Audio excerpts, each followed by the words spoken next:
புதுச்சேரி திருபுவனை அருகே கணவனை இழந்த பெண்ணின் வீட்டை உடைத்து தங்க நகை மற்றும் பணம் திருடிய திருடனை மதகடிப்பட்டு அருகே பொதுமக்களை பணம் கேட்டு மிரட்டிக் கொண்டிருந்த இடத்திலேயே சுற்றி வளைத்து கைது செய்தது திருபுவனை போலீஸ்.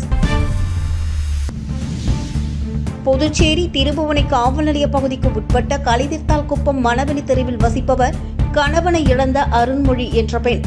இவர் காலை வேளையில் மகன் மற்றும் மகளை அரசு பள்ளிக்கு அனுப்பி வைத்துவிட்டு வீட்டு வேலைகளை முடித்துவிட்டு மதகடிப்பட்டு அருகே உள்ள தொழிற்சாலைக்கு பணிக்கு சென்றவுடன் அடையாளம் தெரியாத நபர்கள் வீட்டில் பின்பக்க மண் சுவரை உடைத்து அலமாரியில் இருந்த நகை மற்றும் பணத்தை திருடிவிட்டு சென்றதாக அருண்மொழியின் குழந்தைகள் கொடுத்த தகவலின் அடிப்படையில் அருண்மொழி திருபுவனை காவல் நிலையத்தில் கொடுத்த புகார் மீது மேற்கு பகுதி காவல் கண்காணிப்பாளர் வம்சிதர் ரெட்டி உத்தரவின் பேரில் ஆய்வாளர் கீர்த்திவர்மன் மேற்பார்வையில் உதவி ஆய்வாளர் கதிரேசன் தலைமையில் வழக்கு பதிவு செய்து குற்றப்பிரிவு காவலர்கள் அசோக் மற்றும் சத்தியமூர்த்தி திருடு போன இடத்தில் தீவிர விசாரணை மேற்கொண்டு அப்பகுதியில் பதிவாகியிருந்த கண்காணிப்பு கேமரா காட்சிகளை வைத்து குற்றவாளியை அடையாளம் கண்டுபிடித்தனர்.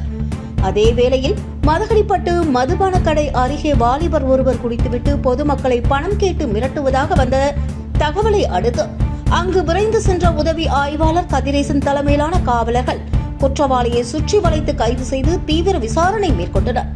இதில் அருண்மொழி வீட்டின் பின் கதவை உடைத்து நகை மற்றும் பணம் திருடியதை ஒப்புக்கொண்டார்.